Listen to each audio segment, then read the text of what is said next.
said. Since I don't have no witnesses in here, let me call Hannah. Hannah, what do you do when God shuts up your womb? You're not barren. As a matter of fact, your husband is having babies with his other wife.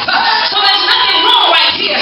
But God has shut up your womb for a season. What do you do when God slams the door in your face? And you know it's your door. What do you do when He's blessing everybody else? But the blessing has not hit your house. What do you do? Find another witness. What do you do, Brother Job? When it seems like in 24 hours, God has allowed your children to be deceased. What does it do when God touches your cattle? When He touches your home, what do you do? When your wife tells you to curse God and die, how can you look at God in the midst of all of that and say, "Though you slay me, yet I'm going to keep on trusting"? Anybody in here had to look at God in the last 5 months and say, "Though affliction hit my body, I'm still going to trust you. I may be robbing Peter to pay Paul, but I'm still going to hold on to what He promised." I wish I had a few witnesses in here. Anybody in here, let me ask you one more time. You're in a drought and you're waiting for God to do what He said. God, you said it. I never told myself. You promised me that you would make me the lender and not the borrower. But my money is not adding up. You told me you would keep my mind in perfect peace if I keep my mind stayed on you. But it feels like I'm getting ready to have a nervous breakdown. Sometimes God puts us in a situation. It's absolutely dry. Jesus. Can't get a break. He leads you there for what seems to be an eternity. And I don't just want to leave you with good words. I've got to just tell you something, because I believe that there is conduct and duty. Right. Say it one more time for those of you that are not spiritual junkies. Come on. I said, I believe that there is conduct and duty. Come on.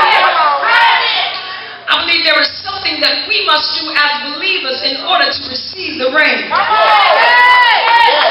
Church is getting quiet right here. Y'all want me to hoop, it may come. But touch somebody and say, "Neighbor, there's something you've got to do to receive the rain."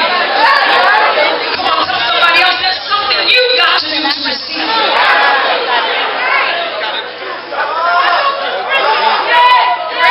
Something you've got to do in order to receive the rain.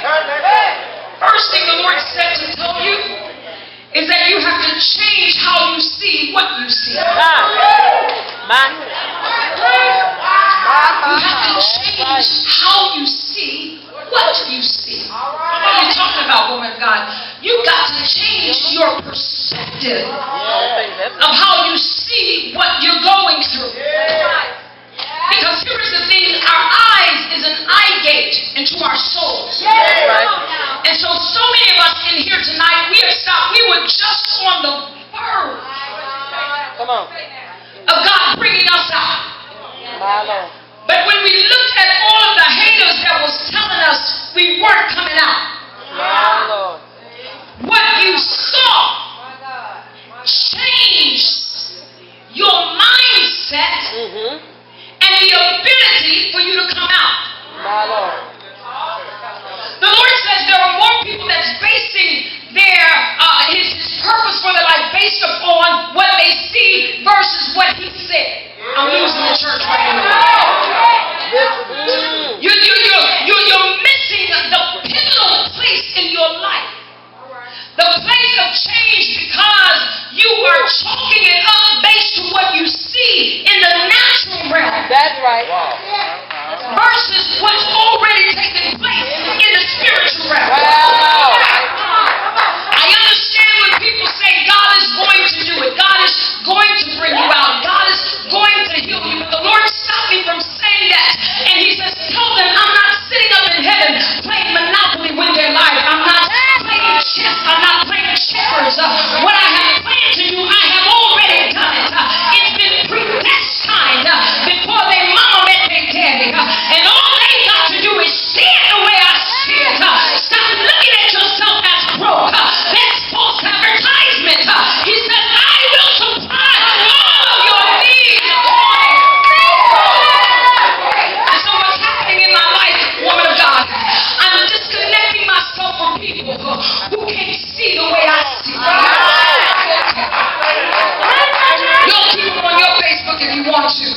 Keep them on your top 5 if you want to. But I am disconnecting myself from people who can't see how I see. That's right.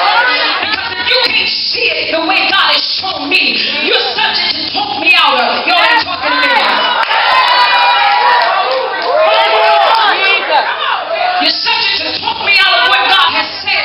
And so I cannot afford to let your opinion of what you see for me dictate where I'm going. I know you see me on this level, but God has already shown me He's taking me to the nations. I know you see me working at McDonald's, but God has already shown me He's going to make me the owner of the company. I know you see me driving that hoopty, but God has already shown me my Bentley. I can't allow what you see to dictate what I see. Touch somebody if you're not afraid to tell them and say, neighbor, don't take it personal. But it is personal.